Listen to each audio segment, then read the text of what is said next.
नशा मेहनत की करो जो जिंदगी बदल दे। हेलो दोस्तों, मेरा नाम महेश है और मैं लेकर आया हूँ आपके लिए एक छोटी सी मोटिवेशनल स्टोरी। आज की स्टोरी एक गांव की है। इस एक गांव के लास्ट छोर पे एक छोटी सी झोपड़ी थी और उस झोपड़ी में एक छोटा सा लड़का रहता था, राजू। वह 15-16 साल का था। उसके मम्मी पापा का देहांत बचपन में ही हो गया था जब वो छोटा सा था। कोई उसका पालन पोषण करने वाला नहीं था और किसी रिश्तेदारों ने उसकी मदद नहीं की। गांव में कोई उसे गोद लेने को तैयार नहीं था। गांव में पंचायत बैठाई गई और गांव के पंचायत में यह निर्णय लिया गया कि इस लड़के को इसके अपने झोपड़ी में ही रहने दो। यह खुद कमाएगा, खाएगा और खुद बड़ा होगा, खुद पाले पोषेगा। तो किसी पे ये पूर्ण रूपेण डिपेंड नहीं रहेगा। अदरवाइज यदि ये किसी के यहाँ रह लिया तो फिर उसके एहसान के तले दब जाएगा। गांव का जो निर्णय था कि झोपड़ी इसके पास है ही, और जब ये खुद कमाएगा अभी बचपन से ही, कम से कम अपना पेट तो पाल ही लेगा कमाकर। आगे चल के इसके नसीब में जो होगा वो देखा जाएगा। किसी ने उसको कोई सहारा नहीं दिया। बेचारा गांव की अपनी झोपड़ी में रहता था। झोपड़ी भी टूटी थी, आंधी में हिलने लगती थी। यदि बारिश तेज होती थी तो छप्पर से पानी की बूंदें टपकने लगती थी उसके घर में। लेकिन बेचारा करे तो करे क्या। वो रोज सुबह उठता था और काम की तलाश में गांव में निकल जाता था। इधर उधर भटकता था, कहीं थोड़ा बहुत काम कर लेता था जिस कारण लोग उसे खाने को कुछ दे दिया करते थे। कभी कभी वो किसी की खेत में जाके काम करने लगता था, तो कभी कहीं कुछ न कुछ काम करके वह अपना भरण पोषण कर रहा था। मेहनत तो बहुत करता था, उसके दिमाग में सिर्फ एक ही चीज थी कि मेहनत करो, सफलता जरूर कभी न कभी मिलेगी। मेहनत से वो कभी भी दिल नहीं चुराता था, दिन रात मेहनत करने को तैयार रहता था। बट उसका नसीब साथ नहीं दे रहा था। वह गांव में किसी खेत में यदि काम भी करता था तो लोग उसे खाने के लिए कुछ दे देता था। किसी का सामान इधर उधर ले जाना हो, किसी की मवेशी को खिलाना हो, उसे चारा काटना हो या उसे घास काट के लाना हो, सारा काम उसे आता था करने। कोई भी काम ऐसा नहीं था जो वो नहीं कर पाता था। कभी मिट्टी ढो के एक जगह से दूसरी जगह ले जाना, कभी कोई काम, पूरे दिन वो किसी न किसी का कुछ न कुछ काम करता रहता था। गांव में कई लोगों ने समझ लिया था, ये फ्री का वर्कर है, थोड़ा बहुत खाने को दे दो और काम हो जाएगा। तो उसको लोग वैसे ही देखते थे। उसके एज के जो बच्चे थे वो जब खेलते थे गांव में, तो कुछ बच्चे उसे कहते थे कि चल राजू, चल के खेल ले। तो राजू सिर्फ उनकी बातों को सुनता था और बस अपने काम में लग जाता था। कभी किसी की बातों पे ध्यान नहीं देता था। सुनने में दुख तो होता था, उसका ही मन करता था काश मैं भी खेलता, क्योंकि वो भी बच्चा था। बट वो मजबूरी तले दबा था, इसलिए वह खेलता कूदता नहीं था और अपने काम में लगा रहता था। धीरे धीरे टाइम बीतता गया, कई बरस बीत गए। घर की स्थिति उसकी बहुत खराब थी। घर में सोने के लिए एक चटाई थी पुरानी, उस पे वो सोता था। पुराने शॉल चादर जो भी थे उसे वो ओढ़ कर अपनी जिंदगी को काट रहा था। वो हमेशा ही रोज सुबह उठ के काम की तलाश में लगा रहता था। उसकी आंखों में एक तलाश सी थी कि जो हमें कुछ जॉब मिले, कहीं कुछ काम मिले, कुछ अच्छा व्यक्ति मिल जाए जहाँ पे हमें कुछ काम दे दे और हम मेहनत करके अपना जीवन यापन चलाएं। वो हमेशा ही ये सोचता था, छोटा था बट उसके दिमाग में ये चीज हमेशा रहता था कि मैं मेहनत करके खाऊंगा, भीख मांग के नहीं खाऊंगा।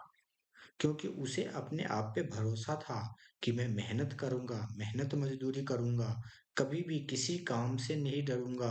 कोई भी काम छोटा बड़ा नहीं होता, काम मैं सब करूंगा बट मैं मेहनत करके खाऊंगा, मैं भीख नहीं मांगूंगा। इस तरह की मेंटेलिटी थी उसकी। वो कभी किसी के सामने हाथ नहीं फैलाना चाहता था, वो सिर्फ मेहनत करके कमा कर खाना चाहता था। धीरे धीरे टाइम निकलता गया। एक दिन रात को जहाँ उसका घर था उधर से एक व्यापारी का ट्रक जा रहा था। उस ट्रक में कुछ खराबी आ गई, तो उस व्यापारी ने सोचा कि इसमें से बोरियां दूसरे ट्रक में लोड करा देते हैं। कुछ बोरियों में कुछ माल पैक था व्यापारी का। रात में वो कोई मिल नहीं रहा था उसे कि किससे खाली करवाया जाए, कोई मजदूर नहीं मिल रहा था। तो राजू ने देखा कि शायद इनको काम की जरूरत है। राजू दौड़ता हुआ वहां पे गया और उससे बोला, चाचा कोई काम है क्या आपको? उसने बोला कि तू छोटा बच्चा है, तू कैसे काम कर पाएगा? इसमें से ये छोटी छोटी बोरियां हैं, 20-20, 25-25 केजी की। इस बोरी को इस ट्रक से उस ट्रक पे रखना है। लेकिन वो 25 केजी की बोरी को भी वो लड़का उठा लेता था और उठा के उन बोरियों को इस ट्रक से दूसरे में लोड करता रहा और काफी मेहनत करा। कई घंटे मेहनत के बाद वो सारी बोरियों को उठा के उधर रख दिया। उसके बाद जाके उसने उस व्यापारी से कहा कि मुझे मेरी मजदूरी के पैसे दे दो, जितना भी बनता हो। उस व्यापारी ने उससे बोला, बच्चों को पैसे नहीं देते, खाना खिला देता हूँ, खाना खा लो। और उसने क्या करा, उसे कुछ रोटी सब्जियां खाने के लिए वहां पे दिया। वो खाना खाया और उसको पैसे नहीं दिया और वो वहां से उदास मन से अपने घर की तरफ चल पड़ा। उसने सोचा, मेहनत तो मैंने किया था, लेकिन मुझे पैसे कुछ तो देता। लेकिन व्यापारी ने उसको 1 रुपए भी नहीं दिए, खाना खिला दिया और आ गया। और खाना भी जब वो खा के आ गया, बट उसका पेट भरा नहीं था पूरा। वो बहुत ही मन सोच रहा था कि अब हम क्या करें? काम तो हम सब करते हैं, बट लोग हमें मजदूरी नहीं देते। वह भारी मन से अपने घर पे गया और अपने घर पे बैठा यही सोच रहा था कि क्या करें, कैसे करें? काम करने से मैं घबराता नहीं कभी भी। जो भी काम होता है, मैं सारा काम करूँगा। उसके अंदर एक नशा की आदत लग गई। नशे की आदत जो जिंदगी को संवार भी सकती है और डुबो भी सकती है। राजू के अंदर उस नशे की आदत लगी जिसको बोलते हैं मेहनत की नशा। नशा करो तो मेहनत की नशा करो, जो कभी न कभी जिंदगी बदल देगी। दारू शराब की नशा जिंदगी को बर्बाद करती है, लेकिन राजू के अंदर जो नशा सवार हुई, नशा लग गई उसे, वो मेहनत की नशा लग गई। अब वो किसी भी काम से नहीं डरता घबराता था, मेहनत करता था, पूरा जी जान से मेहनत करता था और पूरी ईमानदारी के साथ मेहनत करता था। धीरे धीरे टाइम बीतता गया, गांव में जाकर कभी किसी खेत में काम कर देता था, कभी किसी की अ, खेतों की जुताई करना, बैलों से जुताई करना या खेत में से खरपतवार निकालना या कुदाल से उसके जो साइड साइड में घेर होते हैं, आरी उसको बनाना, वो सब काम करता था। उसको काम तो सारा आता था, कभी खेतों में पानी पटाना, कभी कुएं से पानी निकाल के फसलों में डालना। सब्जियां उगाते थे लोग, उसमें कुएं से पानी भर भर के वो उन सब में डालता था। सब काम करता था, बट बेचारे को मिलता क्या था? सिर्फ खाना। एक दिन वह सोचते हुए, जैसे ही गांव से इधर-उधर से काम-वाम करके अपने घर की तरफ जा रहा था, तो उस दिन बड़ा अजब-सा मौसम था, बिल्कुल अंधेरा-अंधेरा, शाम के टाइम में ही अंधेरा छाने लगा। काली-काली बादलें छा गईं। ऐसा लग रहा था कि आज बहुत तेज बारिश होगी और उसको अंदर ही अंदर एक अजब-सी बेचैनी-सी महसूस हो रही थी कि पता नहीं क्या होने वाला है आज। जैसे ही आंधी आई और हल्की-हल्की बारिश आनी शुरू हुई कि सारे लोग, रात का टाइम था, गाँव में बिजलियाँ होती नहीं थी, लोग दीपक या लालटेन जलाकर उजाला करते थे जिससे लोग अपना-अपना काम करते थे। जैसे ही आंधी आई, अंधेरा छा गया, हल्की-हल्की बारिश की टिप-टिप पड़नी शुरू हुई। सारे लोग भाग-भाग के अपने-अपने घर में चले गए। जो भी काम-वाम से आ रहे थे, सब दौड़-दौड़ के अपने-अपने घर में जाके सबने अपने गेट का, घर का दरवाजा बंद करके अपने-अपने घर के अंदर चले गए। अंधेरा, और राजू सोचता रहा अपने घर के गेट पे बैठा हुआ। वह आसमान की तरफ देख रहा था। आसमान में पूरे बादल छाए हुए थे, अंधेरा छा गया था, हवा चलने लगी थी और टिप टप बारिश की बूंदें शुरू हो गई थी। उसी टाइम जब रात का टाइम था, अंधेरा सा होने लगा, उसी टाइम उसने देखा कि एक माल भरा हुआ ट्रक आया। उसकी निगाहें दूर तक, जहां तक उसकी निगाहें जा रही थी, वहां दूर एक ट्रक आता हुआ देखा और वो ट्रक वहां खड़ा था। वो ट्रक जहां पे खड़ा हुआ, वहां पे एक सेठ थे, धन्नो सेठ। उनका गोदाम था और वो गांव के सबसे बड़े शेठ थे, जिनका अनाज का व्यापार का काम था। वो व्यापारी थे और उनका जो गोदाम था, बहुत बड़ा गोदाम था। उसमें बहुत सारे अनाज की बोरियां, गेहूं, चावल, धान, मक्का, दलहन, बहुत कुछ थे और बड़े लेवल का काम था उनका। वहां से माल बाहर शहरों में सप्लाई होता था। बहुत सारे वर्कर उनके यहाँ काम करते थे। लेकिन जैसे ही रात का टाइम हो गया, तो रात होते ही अब बारिश की टिप टिप बूंदें आने लगी। सेठ बहुत परेशान। अब बोरी ट्रक से खाली करके गोदाम में कौन रखेगा? कोई भी वर्कर नहीं, सभी जा चुके थे। अब सेठ के माथे पे पसीने आने लगे। मेरा तो ये सारा माल बारिश में खराब हो जाएगा, सब भीग जाएगा बारिश के अंदर। अब कोई उपाय उसे सेठ को दिख नहीं रहा था गांव में। सेठ बड़ा बेचैन था। उसी टाइम राजू दौड़ता हुआ उधर गए ट्रक के पास। वहां सेठ को देखा तो सेठ से बोला कि सेठ जी, कोई काम है क्या? तो सेठ जी ने कहा कि बेटे, मुझे लग रहा है तुझे भगवान ने भेजा है यहाँ मेरे पास। मैं कब से ढूंढ रहा हूँ, कोई नहीं मिल रहा यहाँ पे। तू अपने आप आया है यहाँ पे, इसका मतलब है कि भगवान ने तुझे यहाँ भेजा है मेरे पास। मेरा एक काम कर सकते हो क्या? उसने कहा, हाँ सेठ जी, मैं काम करूंगा और काम करने से मैं कभी डरता नहीं, चाहे कोई भी काम हो। काम करना मुझे अच्छा लगता है। तो सेठ जी ने कहा कि इस ट्रक में जो बोरियां भरी पड़ी है, 20-20, 25-25 किलो की बोरियां हैं इतनी सारी, उन बोरियों को उठा के गोदाम में रखना है। उसने कहा, हाँ मैं रख दूंगा।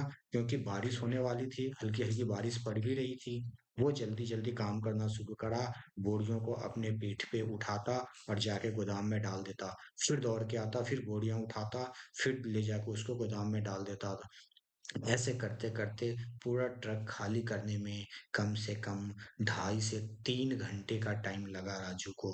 उसने 2.5-3 घंटे में सारे ट्रक को खाली करके गोदाम में रख दिया। जब लास्ट बोरी लेके वो गया, गोदाम में रखा और वो थक के वहीं पे गोदाम के गेट पे बैठ गया। आंखों में एक चमक और खुशी थी कि आज मैंने काम किया, आज मैंने पूरा ट्रक खाली कर दिया। लेकिन शरीर थक गया था, क्योंकि 2.5-3 घंटे तक लगातार काम किया। वो सेठ और उसका जो ड्राइवर था, वो उस लड़के को देखकर ऐसा कह रहा था। ड्राइवर ने उस सेठ से कहा, सेठ, ये तो ऐसा लग रहा है कि 10 आदमी जितना काम करेगा उतना काम तो ये लड़का अकेले ही कर रहा है। ये तो बहुत एक्टिव है काम करने में। और सारा के सारा बोरी गोदाम में रख दिया था। सेठ ने देखते ही सेठ की आंखों में दया की भावना आ गई। दया के साथ इज्जत की भावना आई।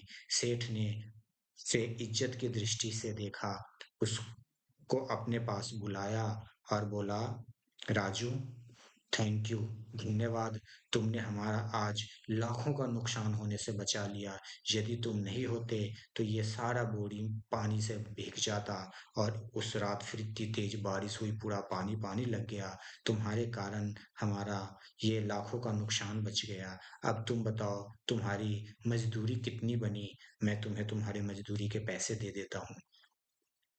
राजू ने कहा, सेठ जी, मुझे अपनी मजदूरी का तो पता नहीं, क्योंकि मैं जब भी काम करा, कहीं भी मुझे मजदूरी मेरे हिसाब से मिला नहीं। इसलिए मुझे पता नहीं कि मेरी मजदूरी कितनी बनेगी।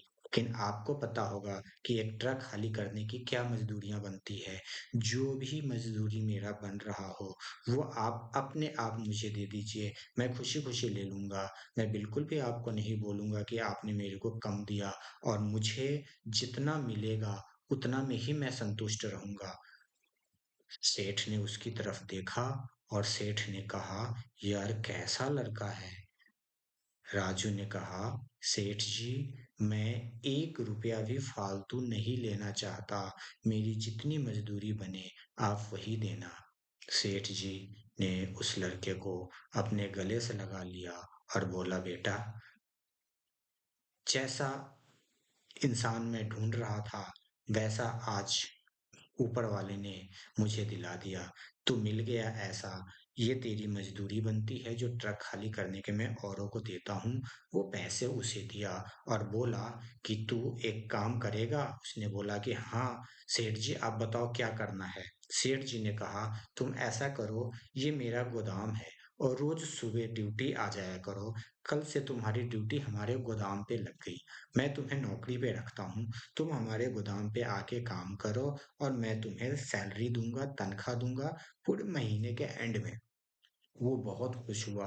पहली बार राजू की आंखों में खुशी के आंसू थे कि आज किसी ने मुझे काम तो दिया, मुझे नौकरी तो मिली। और वो बहुत खुश हुआ और सेठ जी को धन्यवाद बोला। राजू अपने घर चला गया। सेठ जी गोदाम को लॉक करके वो भी अपने घर चले गए। कल होके फिर जैसे ही सुबह हुआ, पूरी रात राजू सोचता रहा कितनी जल्दी सुबह होगा कि मैं तैयार होके काम पे जाऊंगा, क्योंकि अब उसको काम मिल गया। अब उसको इधर-उधर भटकने की जरूरत नहीं थी। जैसे ही सुबह हुई, राजू उठा, तैयार-व्यार हुआ, नहाया-धोया और काम पे निकल गया। जब वो गोदाम पे पहुंचा, सबसे पहले गोदाम पे पहुंच गया था। गोदाम पे पहुंचा, फिर गोदाम खोला, फिर अंदर जाके उसने अपना काम शुरू करा। साफ सफाई का काम वाम उसको जितना करना था, सब सामान सबको सही से लगाना, काम शुरू करा। और धीरे धीरे वो काम सीखता रहा। काम सीखते सीखते जो सेठ जी थे, सेठ जी ने राजू को सब काम सिखा दिया। अब राजू वहां पे सिर्फ एक दिहाड़ी मजदूर बन के काम नहीं कर रहा था। कुछ महीनों के बाद राजू परफेक्ट हो गया था वहां के कामों में।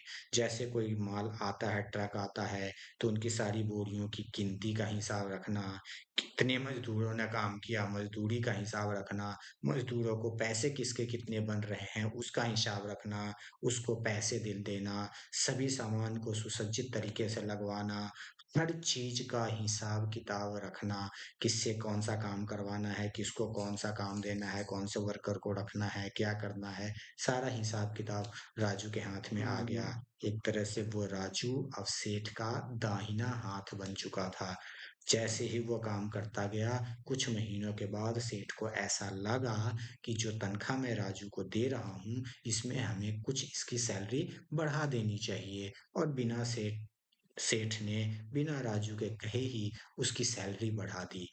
अब राजू जैसे काम करता था, 5-6 महीने काम करता रहा। काम करते-करते जो पैसे उसके बचते थे, अपना खर्चा निकालने के बाद, उससे क्या करा उसने, थोड़े से कुछ ईंट खरीद के और उसकी जो घर की जो दीवारें थी पहले बना हुआ उसकी, उसको उसने ईंट में कन्वर्ट करवाया, बनवाया। उसके बाद उसका जो सोने के लिए जो चटाई था वहाँ पे वो एक चौकी सा ले आया, जो लकड़ी के चौकी होती है, जिस पे वो अब सोने लगा।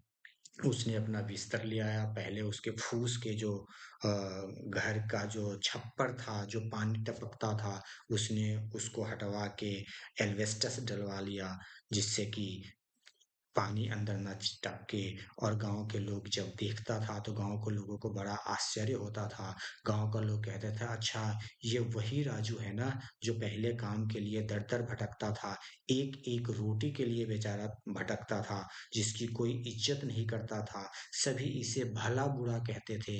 अब उसी गांव के लोग, जैसे ही राजू थोड़ा सा प्रोग्रेस करना शुरू करा, तो लोगों की लैंग्वेज बदल गई।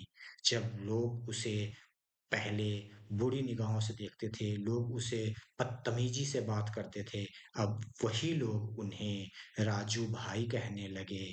कुछ लोग राजू ठेकेदार कहने लगे।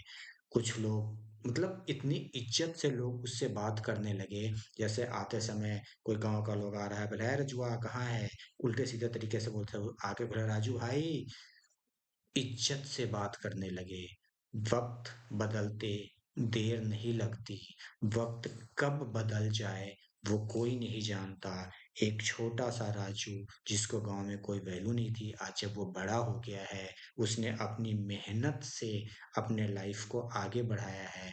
तो जैसे-जैसे वो आगे बढ़ता गया, समाज में उसकी इज़्ज़त प्रतिष्ठा भी बनती गई। वो जैसे गोदाम पे काम कर रहा था, एक दिन ऐसे ही एक लड़का आया गोदाम पे छोटा-सा, और वो राजू से कह रहा, राजू भैया आप मुझे कुछ काम सिखा दो क्योंकि घर में बहुत मजबूरी है, घर का खर्चा नहीं चल पाता। उसको जब राजू ने देखा तो राजू को अपने बचपन की याद आ गई। एक टाइम था जब राजू भी उसी की तरह दर-दर भटकता था काम के लिए, और उसे काम पर लोग नहीं रखते थे, उसे काम नहीं मिलता था। राजू ने उस लड़के को काम पे रखा गोदाम पे, और उसे धीरे-धीरे काम सिखाया। इस तरह करके धीरे-धीरे गाँव के कुछ ऐसे बच्चे जो कि फालतू के इधर-उधर टाइम वेस्ट करते थे, गरीबी में गाँव था, बट वो बच्चे सब काम नहीं करते थे। ऐसे-ऐसे कुछ लोगों को उसने काम पे लगाया। 16-17 साल, 18 साल, 19 साल के लड़के सब घूमते-फिरते रहते थे। धीरे-धीरे उन लोगों को काम पे लगाया, और गाँव की स्थिति धीरे-धीरे सुधरने लगी। राजू ने खुद अपनी स्थिति सुधारी तो सुधारी, वो अपने गाँव की भी स्थिति सुधारने पे पूरा ध्यान देता था। अब वो राजू सिर्फ साधारण राजू ही नहीं, बल्कि राजू एक ट्रेनर बन गया था, कि वहाँ के बच्चों को ट्रेनिंग देता था लाइफ में आगे बढ़ने के लिए, मेहनत करने के लिए। नशा करो मेहनत की, जो आपकी ज़िंदगी बदल दे। दोस्तों, इस कहानी से मैं यही कहने की कोशिश कर रहा हूँ कि ज़िंदगी में कैसा भी दुःख तकलीफ़ का मोड़ आ जाए, बट मेहनत से कभी भी नहीं दूर भागना। मेहनत ही एक ऐसा मंत्र है जो आपकी लाइफ को सक्सेस कर सकता है, आपकी लाइफ में आपको बहुत ऊँचाइयों तक ले जा सकता है। और कभी भी अपनी ईमानदारी को मत छोड़ना। ईमानदारी से आप मेहनत करो, एक न एक दिन ऊपर वाला ज़रूर आपका साथ देगा। वक़्त कभी भी किसी भी टाइम बदल सकती है, वक़्त को बदलते देर नहीं लगती। कभी भी राजा रंक हो सकता है, और रंक राजा भी बन सकता है। आपने देखा होगा भगवान श्री राम का, आज रात को उनका, भगवान श्री राम का राज्याभिषेक होना था, और सुबह उनको वनवास मिल गई। क्या कोई जानता था एक राजा का बेटा सुबह वनवास मिल जाएगा उन्हें? नहीं, विधि के विधान को कोई नहीं जानता। बट आप कहीं भी कुछ भी कर रहे हो, ऊपर वाला सब देखता है कि कौन कितना मेहनत कर रहा है। आपकी मेहनत आज नहीं तो कल ज़रूर रंग लाएगी। मेहनत से, ईमानदारी के साथ काम करते रहिए। ऊपर वाले पर भरोसा रख के, भगवान पे यदि आपका विश्वास है, भगवान पे विश्वास रखिए और मेहनत से आगे बढ़िए। नशा में धूर्त रहिए, बट मेहनत का नशा हो, वो मेहनत की नशा जो आपकी ज़िंदगी बदल दे। थैंक यू दोस्तों, मिलते हैं फिर अगली स्टोरी के साथ।